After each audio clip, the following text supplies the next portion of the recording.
Hi అండి. తెలుగు కథల ప్రపంచంకు స్వాగతం. ఇవాళ ఆలోచనలోనే అసలు లోపం అనే హాస్య కథను వినేద్దామండి.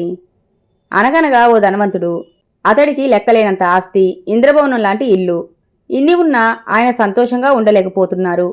కారణం కొన్ని సంవత్సరాలుగా తీవ్రంగా ఇబ్బంది పెడుతున్న కంటి నొప్పి.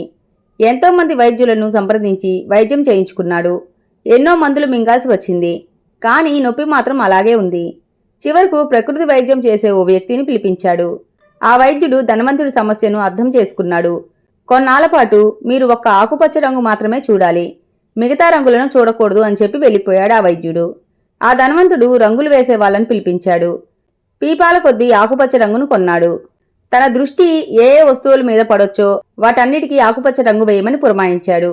ఇప్పుడు తనకు కాస్త కంటి నొప్పి తగ్గింది. కొన్ని రోజుల తర్వాత ఆ ధనవంతుణ్ణి చూడటానికి ప్రకృతి వైద్యుడు వచ్చాడు. అతడు ఎరుపు రంగు దుస్తులు ధరించి ఉన్నాడని, తమ యజమాని మరే ఇతర రంగులు చూడకూడదు కాబట్టి సేవకులు బకెట్ల కొద్దీ ఆకుపచ్చ రంగును ప్రకృతి వైద్యుడి మీద పోశారు. దీనికి అతడు నవ్వి, మీ యజమాని కొద్ది ఖర్చుతో ఆకుపచ్చ రంగు కలజోడు చేయించి పెట్టుకుంటే ఈ గోడలు, చెట్లు, కుండీలు అన్నీ చక్కగా ఉండేవి, లక్షల రూపాయల డబ్బులు కూడా వృధా కాకుండా ఉండేవి అని చెప్పి వెళ్ళిపోయాడు. తమ ఆలోచనలోనే అసలు లోపం ఉందని అందరూ అనుకున్నారు. ఇంతటితో కథ కంచికి మనం ఇంటికి. ఈ కథ కనుక మీకు నచ్చినట్లయితే లైక్ చేసి, షేర్ చేసి, కామెంట్ చేసి మన ఛానల్కి సపోర్ట్ చేసేయండి ఫ్రెండ్స్. ఇక ఉంటానండి. By by.